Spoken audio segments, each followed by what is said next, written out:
What's up guys, Sal here. So a few days ago we saw a screen protector for the Galaxy S23 Ultra that showed the ultrasonic fingerprint scanner will have the same size as the one we have on the S22 Ultra. Turns out that is not really the case. Universe confirmed through its sources that the fingerprint scanning area on the S23 Ultra will get bigger. It's not going to be as big as this one from Qualcomm where it covers almost the entire bottom half of the display, but it is going to be big.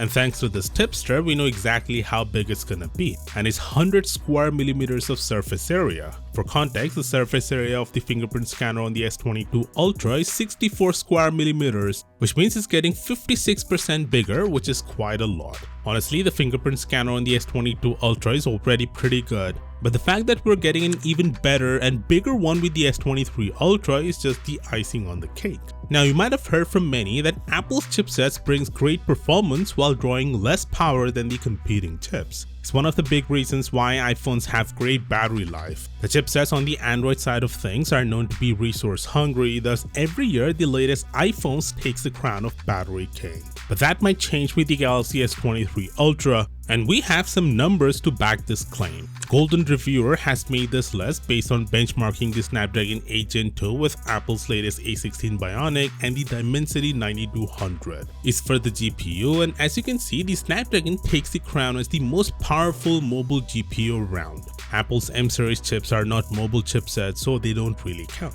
Actually, it ties in with Dimensity 9200, and both of them are way ahead of the A16 Bionic on the 14 Pro Max. Now, I want you to focus on the average power consumption determining the battery life. The lesser the number, the better the battery life, and the Snapdragon is better than both Apple and MediaTek's chipsets here, 7.5 watts versus 8.3 on the A16 and 10.2 on the 9200. If we switch to AZTEC Falcon GPU test, the same story continues here. Although the Dimensity 9200 gives slightly more FPS, it is consuming significantly more power, thus the battery life is not going to be better here.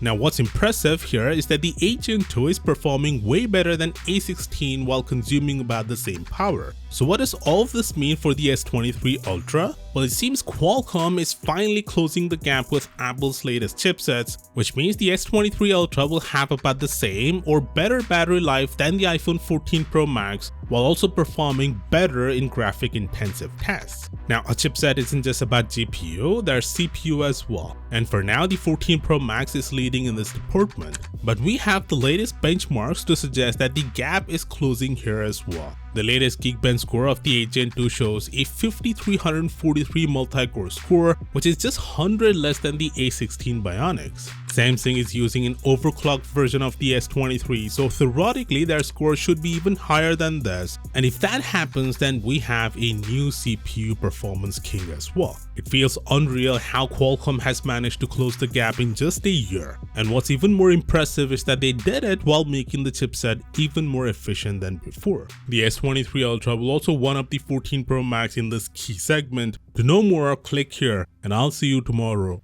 Peace out.